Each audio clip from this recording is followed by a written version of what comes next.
Welcome to my channel. En la fiesta de graduación de mi hija, mi exmarido apareció con su amante y comenzó a brindar como si fuera el héroe de la historia. Cuando tomó el micrófono para engrandecerse, no imaginaba que yo no me quedaría callada. Dicen que nadie vuelve a ser el mismo después de una caída. Estoy de acuerdo. Solo que, en mi caso, después de la caída, me levanté con los puños cerrados. Mi nombre es Claudia, y mi historia comienza en el calor palpitante de Oaxaca, en el corazón de México, tierra de colores estridentes, ritmos en las aceras y tradiciones que sobreviven a la tragedia. Fue allí, entre callejones angostos y mercados bulliciosos, que me vi obligada a reconstruir mi vida desde cero. No fue una elección. Fue una necesidad. Mi esposo, Carlos, se fue un miércoles cualquiera, dejando atrás una nota tosca y un rastro de cobardía. Claudia, necesito vivir mi vida. El bolígrafo aún estaba sobre la mesa cuando encontré esas palabras. Débiles, cínicas, pequeñas. 20 años de matrimonio se convirtieron en polvo en segundos. Me quedé allí, parada, con la nota en la mano y un vacío en el estómago. Mi hija, Natalia, acababa de llegar de la escuela, aún con la mochila a cuestas. Escondí el papel como pude. No lloré frente a ella. Aún no. Tenía que proteger lo poco que nos quedaba. Esa noche, tragué el llanto. Y al día siguiente, comencé a luchar. No había tiempo para lamentos. Carlos partió en busca de vivir. Pero lo que realmente quería era huir de la responsabilidad. Y encontró la manera, Lorena. Ah, Lorena. Su nombre ya venía cargado de insinuaciones antes incluso de convertirse en el motivo de mi ruina. Era conocida en el pueblo. No de manera honorable. No de manera limpia. Sabía usar la mirada. Sabía usar los gestos. Era de esas mujeres que dominaban el ambiente sin alzar la voz. Había rumores, siempre los hubo. Hombres casados, promesas rotas, escándalos silenciados. ¿Y Carlos? Carlos fue solo otro tonto atrapado por ella. Lo supe por una vecina, luego por otra. Y, cuando llegó la certeza, ni siquiera tuve que preguntar. Él ya no regresaba. Estaba con ella. Era de ella. Nunca tuve la oportunidad de enfrentarla. Ni lo necesité. Lorena era una presencia invisible que rondaba mis noches. Y Carlos, bueno. Carlos se convirtió en una sombra. Una sombra cobarde. Empecé a trabajar el doble. Acepté lavar ropa ajena, limpiar casas, vender pan de maíz los domingos. Mis manos, antes cuidadas, se volvieron ásperas. Mis uñas vivían quebradas. Pero nunca faltó comida en la mesa. Y Natalia, mi hija. Ella se volvió mi razón. Mi ancla. La niña creció viendo a su madre despertarse antes del sol y acostarse después de la luna. Nunca le pedí que me agradeciera. Solo le pedí que nunca se rindiera. Y no se rindió. Hubo noches en que dormí sentada. Días en que olvidé comer. Y aún así, no me dejé caer. No por orgullo. Sino por sobrevivencia. Mientras Carlos vivía de fiestas y apariencias con Lorena, yo me desdoblaba para mantener nuestra casa en pie, ladrillo por ladrillo, fe por fe. Había días en que Natalia me preguntaba: Mamá, ¿por qué papá ya no llama? Mentía. Mentía con la voz firme y el corazón hecho pedazos. Está ocupado, hija. Trabajando lejos. ¿La verdad? Nunca más llamó. Nunca mandó nada. Ni para ella. Ni para mí. Si alguna vez Carlos se arrepintió, en aquella época no lo demostró. ¿Y Lorena? Ella seguía por ahí, con vestidos ajustados y miradas calculadas, como si el mundo le perteneciera. Yo no le deseaba mal a nadie. Pero si algún día la vida fuera justa, ella sabría lo que es perder algo verdadero. El tiempo pasó. Y con el tiempo, aprendí a respirar de nuevo. Me volví una mujer distinta. Más fuerte. Más dura. Pero, sobre todo, más libre. Ya no había miedo en mis mañanas. Solo metas. Y la principal era clara como el cielo de verano, darle a Natalia un futuro digno. Y así seguí. Con las manos llenas de callos, la espalda erguida y el corazón cicatrizando, pedazo a pedazo. No por él. sino a pesar de él. No existe un silencio más ruidoso que el de una madre rezando en secreto por días mejores. Y yo recé. Incluso cuando ya no creía tanto, incluso cuando la fe parecía un lujo. Pero mis oraciones tenían nombre, Natalia. La niña que llevaba de la mano a la escuela, ahora se graduaba en medicina. Medicina. Esa palabra que parecía inalcanzable al inicio de nuestra travesía. No sé cuántas noches pasé cosiendo, lavando, entregando comidas para pagar libros, transporte, la bata. Solo sé que fueron muchas. Cada moneda guardada, cada zapato no comprado, cada cumpleaños sin regalo, todo fue por ella. Y ella nunca me decepcionó. Natalia creció con un hambre extraña.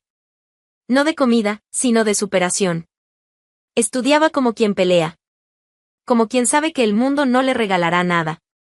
A veces la veía llorar en silencio con un libro en el regazo. Otras veces, se dormía aún con los lentes puestos, exhausta. Pero nunca se quejaba. Nunca se rendía. El día de la graduación llegó como un regalo envuelto en sacrificio. No tenía mucho dinero, pero junté lo que pude. Alquilé un pequeño salón del barrio, pedí ayuda a los vecinos para cocinar, decoré con flores simples y globos comprados a plazos. No necesitaba lujo. Necesitaba verdad. Y allí, en esa fiesta modesta, había más verdad que en muchas bodas caras que conocí. La música sonaba fuerte. Los abrazos eran sinceros. Gente de todo el barrio apareció. Doña Alba, que vendía frutas en la esquina, trajo una tarta de maíz. Miguel, el mecánico, llegó con refrescos. Los compañeros de universidad de Natalia se mezclaban con los viejos conocidos. Era una mezcla de olores, risas y orgullo. Mi hija estaba hermosa. Vestido amarillo, sonrisa suave, los ojos brillando como nunca. Caminaba por el salón como si flotara, recibiendo abrazos, agradeciendo, riendo fuerte, algo que no hacía desde los 13. Yo la observaba desde lejos, sentada, con un plato en la mano que ni siquiera toqué. Solo podía mirarla y pensar, lo logramos. No había nada más importante en ese momento. Un joven, compañero suyo, se me acercó y dijo: «Usted debe ser la mamá de la doctora Natalia. ¡Felicidades! Ella habla mucho de usted. Dice que es su mayor inspiración». Sonreí. No pude responder. Un nudo en la garganta me detuvo las palabras. Yo era una inspiración. Yo. La mujer que limpiaba baños y se despertaba a las 5 de la mañana. Yo. En cierto momento de la noche, la propia Natalia tomó el micrófono. Miró a todos y dijo: «No estaría aquí sin la fuerza de una mujer que nunca me dejó caer. Una mujer que hizo lo imposible con lo que no tenía. Mi madre. Mi guerrera». Me tomó por sorpresa. Todos empezaron a aplaudir, gritaron mi nombre. Sentí que las piernas me temblaban, los ojos se me llenaban. Me levanté, caminé hacia ella y la abracé en el centro del salón. Allí, en ese instante, lo supe. Todo, absolutamente todo, valió la pena. Ya no importaba si Carlos nunca volvió. Ya no importaba si Lorena lo ganó. Porque lo que yo construí sola, nadie más podría quitármelo. La música volvió. La gente bailaba. Y por un momento, por un único y precioso momento, la vida no dolía. Sonreí. Sonreí como hacía mucho tiempo no lo hacía. Con el alma liviana, con la cabeza en alto. Como quien, finalmente, puede dejar de luchar, y simplemente celebrar. Pero así es la vida, ¿no? Nos deja saborear la victoria. Antes de darle la vuelta al juego sin previo aviso. La música sonaba animada, los abrazos iban y venían, y mi hija era el centro de todo. Natalia sonreía como quien por fin dejó un peso atrás. Yo también. Por primera vez en mucho tiempo, podía respirar sin la carga de las deudas, del miedo, del pasado. Fue entonces cuando la puerta se abrió. Sin prisa, sin ruido, simplemente, se abrió. Las cabezas giraron casi al mismo tiempo. Yo también giré. Y el mundo giró conmigo. Carlos. Allí. Después de años. Traje oscuro, el pelo peinado como para una boda. Y a su lado, pegada de su brazo, Lorena. La mujer más comentada en las calles del pueblo ahora caminaba con tacones sobre el suelo de nuestro salón. Me puse de pie, sin saber por qué. Natalia se congeló. Hasta la banda dejó de tocar por un segundo. Él entró como quien nunca se fue. Pasando entre los invitados con una sonrisita torcida, saludando a unos y otros como si fuera querido. Saludó a Miguel, que apenas asintió con incomodidad. Luego se acercó a doña Alba y soltó. ¿Todavía hace esa tarta de plátano? Era la mejor de la calle. Ella no respondió. Solo cruzó los brazos. Lorena caminaba detrás, con ojos que barrían el ambiente como una jueza. Vi a Carlos acercarse a Natalia. Ella no dijo nada. Él sonrió, pretendiendo afecto, y dijo. Doctora, felicidades, ¿eh? El papá está orgulloso. No hubo abrazo. Ni un gracias. Natalia solo lo miró como quien ve a un extraño. Él se rió de eso. ¿Por nervios? ¿Por arrogancia? No lo sé. Pero se rió. Luego tomó una copa de la mesa, como si fuera el dueño de la fiesta. Se volvió hacia mí y dijo, bien alto. La comida está buena. ¿Superaste las fiestitas de bautizo, Claudia? Eso fue demasiado.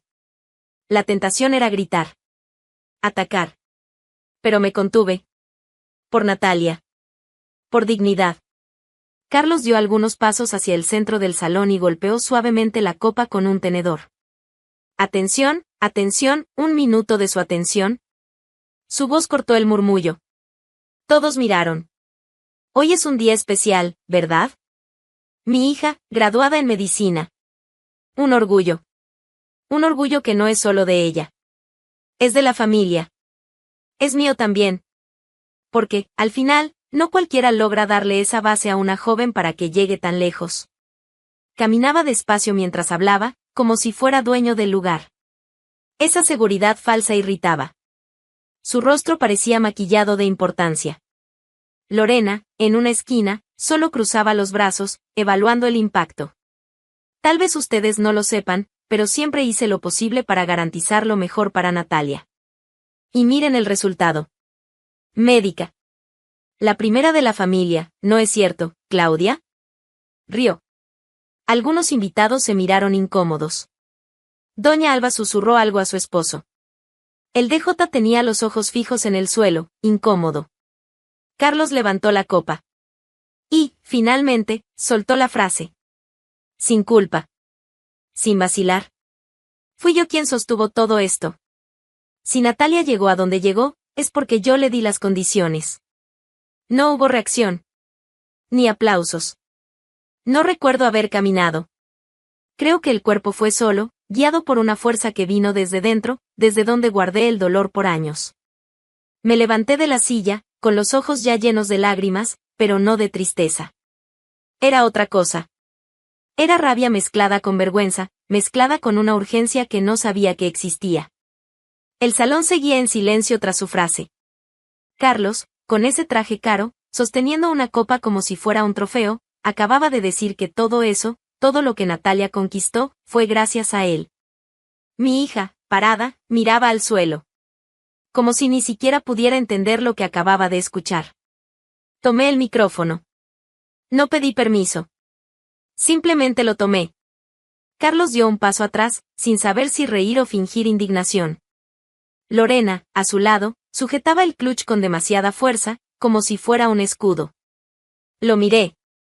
Y hablé. Con la garganta rasgada. ¿Tú? ¿Tú tienes el descaro de venir aquí?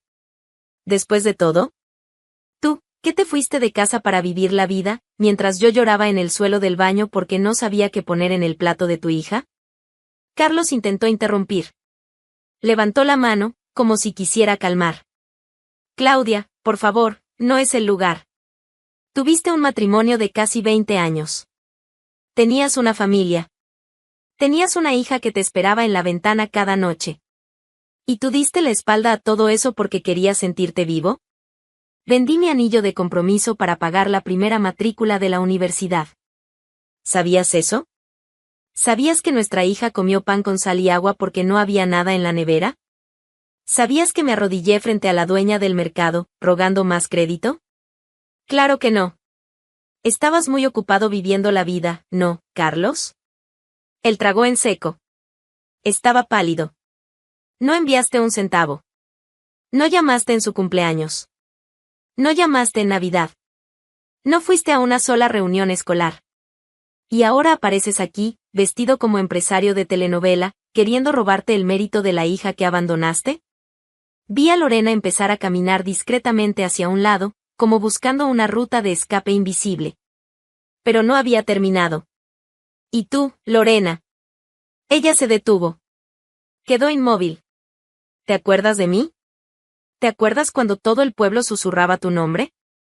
¿Cuando los maridos desaparecían y las esposas descubrían que estaban en tu sofá? ¿Te acuerdas de eso? Ella se puso seria. La sonrisa desapareció. ¿Cuántas familias destruiste? ¿Cuántos nombres manchaste? ¿Estás orgullosa de eso? ¿Pensaste que, porque Carlos cayó en tu teatrillo, ganaste algo? ¿Crees que estás por encima de todos porque sabes usar tacones y fingir dulzura? Ella cruzó los brazos, pero no dijo una palabra. Tú no me quitaste un hombre, Lorena. Me liberaste de un cobarde. Me dejaste sola, sí. Pero me obligaste a ser fuerte. Y lo fui. Y lo soy. Más que cualquiera aquí. A estas alturas, había gente llorando entre los invitados. Doña Alba ya no escondía las lágrimas. El DJ apretaba los audífonos contra los oídos, como si no supiera dónde meter la cara. Carlos seguía ahí, callado. Las manos le temblaban. Ya no había encanto. Ni copa. Ni discurso. ¿Y aún tienes el valor de decir que tú mantuviste a Natalia? Di un paso al frente. Lo miré a los ojos. Y tú no mantuviste ni tu propia dignidad. Yo fui padre y madre. Yo trabajé hasta sangrar. Yo pasé las noches estudiando con ella. Yo la llevé en brazos, la cuidé con fiebre, le di fuerzas en la desesperación.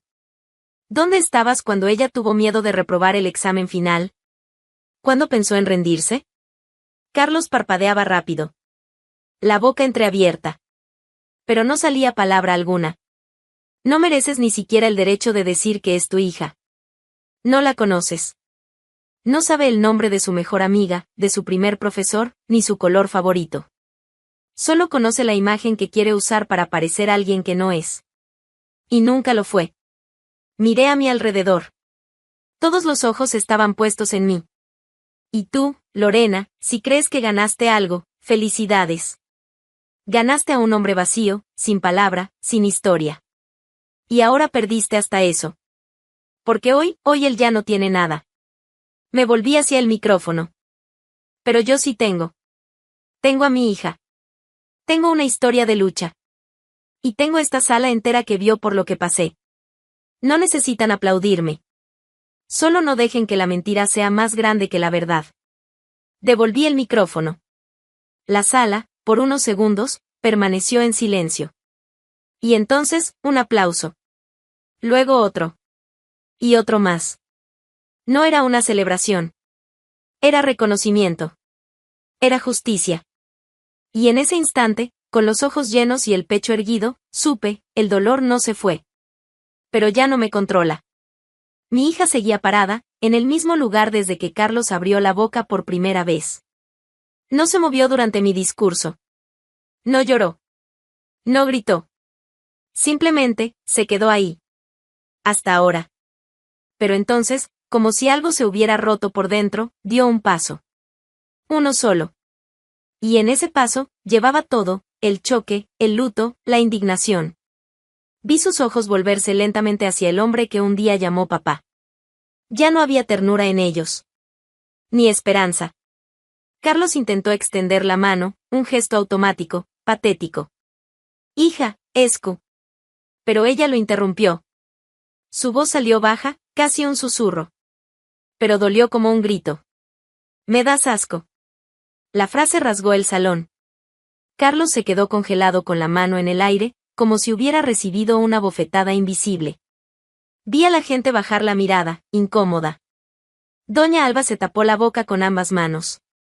El profesor de la universidad negó con la cabeza, con los ojos llenos de lágrimas. Natalia empezó a caminar. Rápido. Pasó junto a mí sin mirar. Pasó junto a Carlos sin desviar la mirada.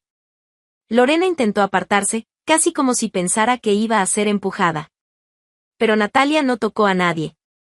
Solo siguió. Y desapareció por la puerta.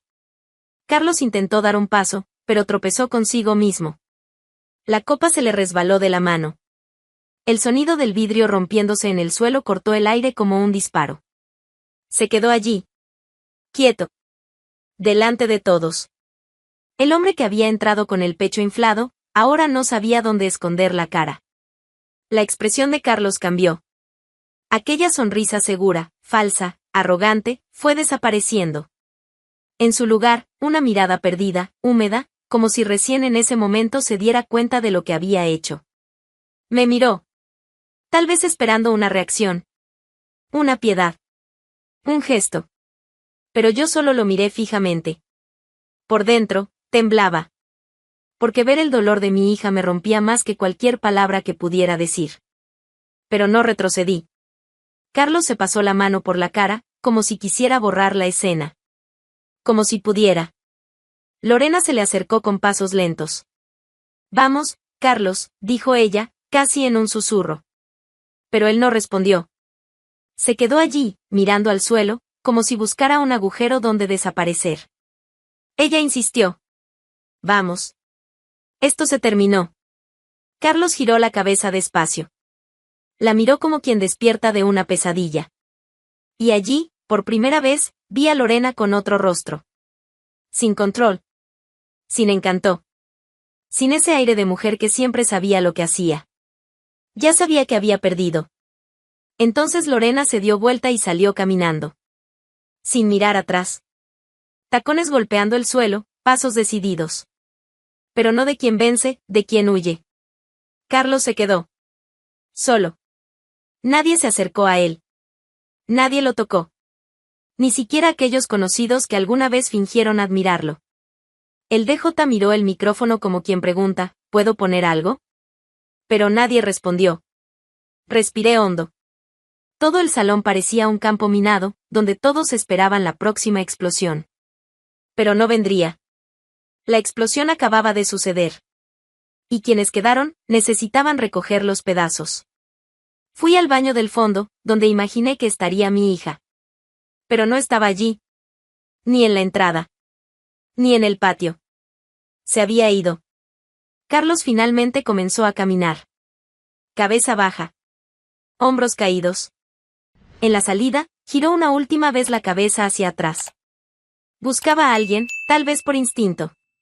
Tal vez por desesperación. Pero lo único que encontró fue el reflejo de lo que se había convertido. Un padre que ya no era padre, un hombre que ya no tenía a dónde volver. Ese lunes, pocos días después de la fiesta, el cielo de Sevilla estaba despejado. El calor ya comenzaba a dar tregua. Natalia salió temprano, bata doblada sobre el brazo, y antes de cerrar la puerta, giró el rostro y dijo: Hoy es mi primer turno oficial. ¿Vienes a almorzar conmigo al hospital? Respondí con una sonrisa. Claro. Avísame la hora y paso por la panadería para llevar pan de verdad, no esa comida de comedor. Ella rió. Esa risa ligera, que uno solo redescubre después de mucho tiempo. Y allí estaba, nuestra vida. Normal. Limpia. Sin máscaras. Después de lo que pasó en la fiesta, no hacía falta decir nada más. ¿Carlos y Lorena? Desaparecieron de nuestra historia. No por arte de magia. Sino porque ya no tenían ningún papel que cumplir. Carlos intentó llamar al día siguiente. Sonó 2 veces. No contesté. Nunca volvió a insistir. Pero el destino quiso que nuestros caminos se cruzaran, como debe ser con quien necesita mirar a los ojos el resultado de su propia cobardía.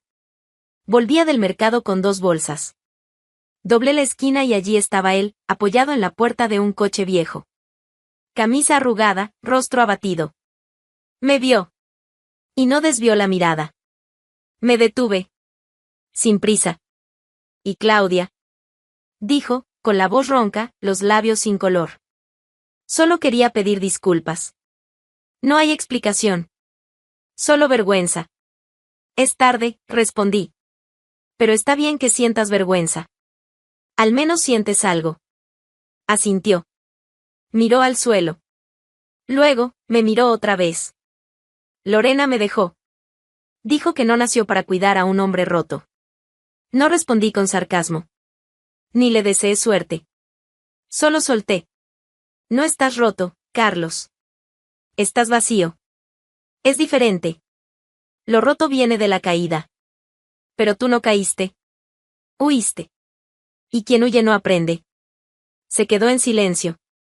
Y me fui. No con rabia. Sino con la certeza de que la justicia, a veces, llega sin jueces ni tribunales.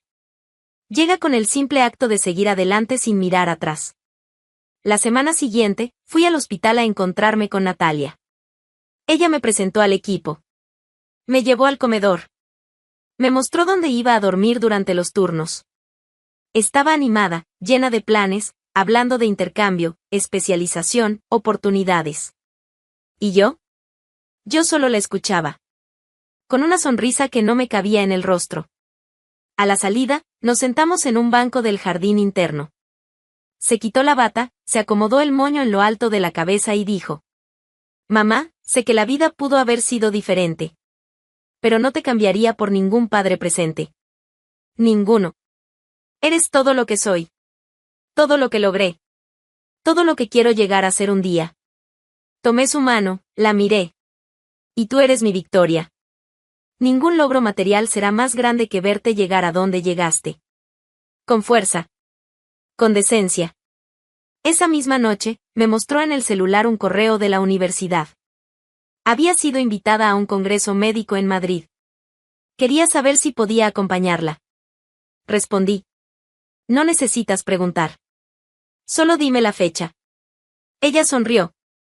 Y por primera vez en muchos años, me di cuenta de que la vida, a pesar de todo, nos había devuelto lo que nos fue arrebatado: tiempo, ligereza y dignidad. ¿Carlos? Nunca más lo vi. Pero escuché que se fue de la ciudad. Que intentó empezar de nuevo en otro lugar. Que lo intente. Que empiece. Que aprenda. Pero lejos. ¿Lorena? También desapareció. Nadie más la menciona. Y lo mejor, no hace falta. Hoy tengo mi propio pequeño taller. Coso por placer. Enseñé a vecinas a hacer lo mismo. Organizamos ferias los fines de semana. Reímos, tomamos café bien fuerte y hablamos de la vida sin peso. ¿Y mi hija? Sigue creciendo. No como la niña que sobrevivió, sino como la mujer que venció. Su historia no estará marcada por el abandono, sino por la superación. Y la mía no será de dolor. Será de resistencia, de elección, de presencia. Y si hay algo que la vida me enseñó, es que al final, se queda quien merece estar.